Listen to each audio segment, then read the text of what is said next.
Suite de l'histoire, un mercredi après-midi en Provence.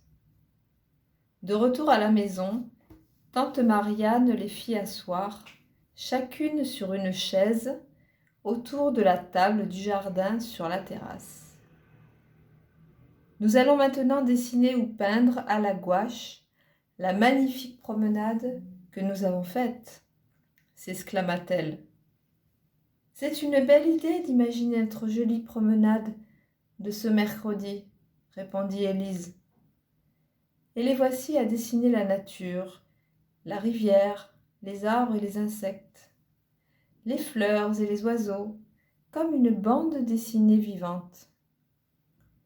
Les créations terminées, tante Marianne les exposa dans l'entrée de notre demeure, encadrées et posées chacune sur un chevalet. Comme des artistes reconnus, les chants provençaux accompagnèrent l'exposition. Tante Marianne invita le lendemain pendant quelques jours toutes ses amies autour d'un repas champêtre gratuit dans le jardin. Une tombola est organisée et la personne gagnante remportera les 2 œuvres réalisées par nos jeunes amies. Les demoiselles seront récompensées par des cadeaux amenés par chaque invité. Un panier garni de petits jouets et livres d'enfants sera le lot comme récompense. Le samedi, lors du tirage au sort des œuvres, c'est une artiste peintre du village qui gagna les créations. Elle s'appelait Manita.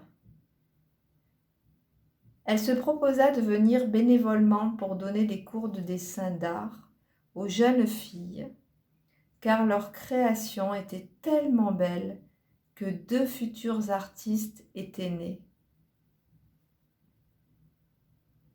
Quelques années plus tard. « Bonjour Élise !» appela Sylvette du haut de son cheval. « Sylvette, c'est toi ? Mais quelle surprise de te rencontrer à promenade en forêt, comme lorsque nous étions enfants !» répondit avec un large sourire son amie d'enfance Élise. Sylvette descendit majestueuse en se tenant droite sur son cheval, gardant les rênes à la main comme pour se rassurer.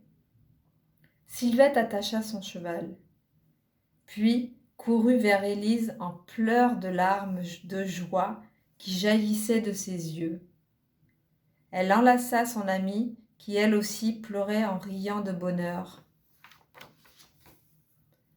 Elles trouvèrent un tronc d'arbre couché au sol pour s'asseoir et se racontèrent les années séparées qui les avaient éloignées. Sylvette, après avoir pris des cours de peinture avec le professeur qui avait repéré 2 artistes en herbe lors de l'exposition chez tante Marianne, partit étudier dans une école équestre pour apprendre à s'occuper et à monter à cheval. Elle sortit de ses études avec un diplôme d'artiste équestre. Élise, elle, apprit à jouer de la harpe au conservatoire de musique de Vallauris, avec une grande artiste musicienne qui jouait à l'opéra avec un grand orchestre symphonique. As-tu gardé tes créations que nous avons peintes ensemble lors de nos mercredis en promenade ? Demanda Sylvette. Oui, j'ai même exposé les œuvres dans la véranda où tante Marianne mettait ses plantes grasses et fleurs exotiques, répondit Élise. Je te propose, si tu es libre demain, de venir à la maison. Je te présenterai ma petite famille. Tu viens avec ta famille, ton mari et tes enfants ? Demanda Élise à Sylvette. Hélas, ma chère amie, je n'ai rencontré personne de sérieux. Ma vie privée est déserte, mais j'ai mes animaux, qui sont les meilleurs amis du monde, dit Sylvette. Donc, tu as des animaux, mais lesquels, s'il te plaît ? Demanda Élise. Tu verras lorsque je t'inviterai avec ta petite famille à venir dans ma ferme, dit Sylvette. Avec joie, mon ami de toujours. Je t'aime tellement. Alors à demain, chère Sylvette, dit Élise. Elles s'en allèrent chacune de leur côté, et soudain se retournèrent en même temps, en stoppant leur marche.